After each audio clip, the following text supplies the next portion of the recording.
Just so you guys know, I paused my episode of New Girl and exfoliated my lips just to film this video, so I'm expecting at least 100 likes.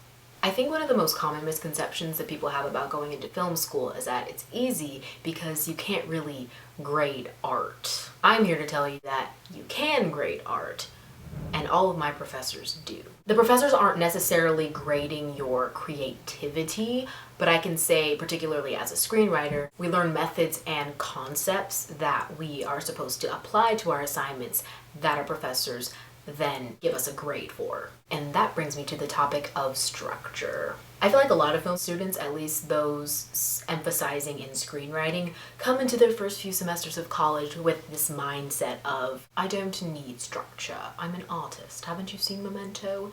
That's what I thought. One of the things that my screenwriting professor told me that has always stuck with me is that you have to learn the rules in order to break them. And that's why you go to film school, to learn the rules. But do you even really need a degree to get into the film industry? Can't you just dive right into it? You absolutely can. You might end up being a PA for a while, but then again, you might end up being a PA after graduating from film school too. I personally wanted to have the full college experience, so that's the path I chose. Common misconception number 4 is that grades don't actually matter in film school because the people who are going to be hiring me are going to be looking at what I've actually made, right? Yes, but also no. If the reason your grades suck is because you haven't been grasping the concepts that were taught in class very well, then you're probably gonna have issues. On the other hand, if you're just spending so much time on personal projects and we can see in those personal projects that you're actually learning something from the classes that you're taking, then you could probably get away with getting a couple C's in your classes. However, if you're getting scholarships for your performance in school, then you're definitely going to want to make sure that you're doing well in all of your classes regardless. C's might get degrees, but library trips get scholarships.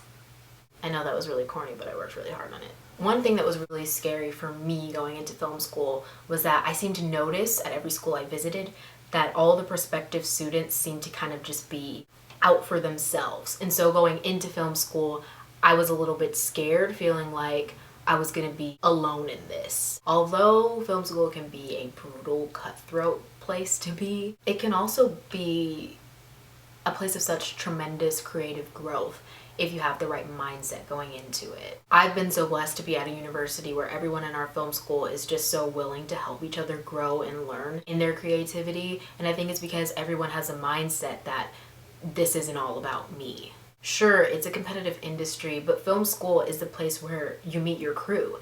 And you're not going to meet your crew if you're trying to step on everybody's face while you're there. So if you want to be a film major, be humble, be friendly, and be willing to learn.